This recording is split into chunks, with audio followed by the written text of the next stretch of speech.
got into that meditative state. You were focusing on the same type of energy, and so you connected.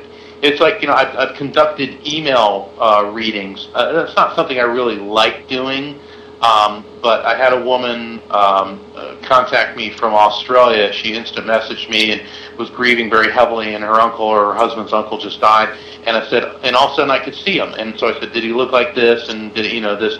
And so I gave them a reading via instant message, which was highly unusual. And for those of you out there, please don't start instant messaging me, because I don't have the time to respond to everybody. I wish I did, and I do my best.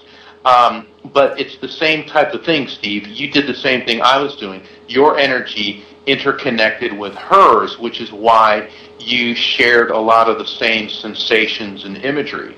I think that this is a wonderful phenomenon that is becoming more and more recognized in our society. But it has been recognized, like the Mayans and the Incas and the ancient Egyptians and the Greeks. They were doing these things centuries ago. And remember before caller ID, Steve, when the phone would ring and you'd know who it was and you picked it up and that was that person? Yeah.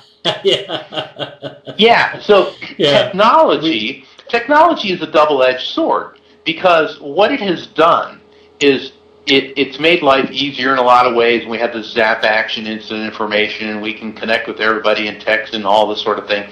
But what it's done is it's made us lazy in the psychic or intuitive sense, because now we're not relying upon those intuitive feelings, because we've created technology that does it for us. Now, I'm not knocking technology. Now, I live in Florida, so I'm like totally into air conditioning, But and it stops there. I mean, living in Florida before technology, not a lot of fun, I wouldn't think. But but these abilities are there, and we're getting to the point where we can actually analyze them and discuss them openly. I like that beat. I'm gonna record it. Okay, so here's the thing. Here's the thing, Mark. So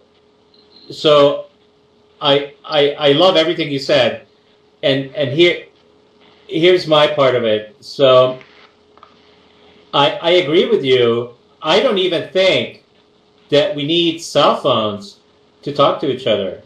We could actually, if we were open to it, we can do it now. Well, to an extent we can.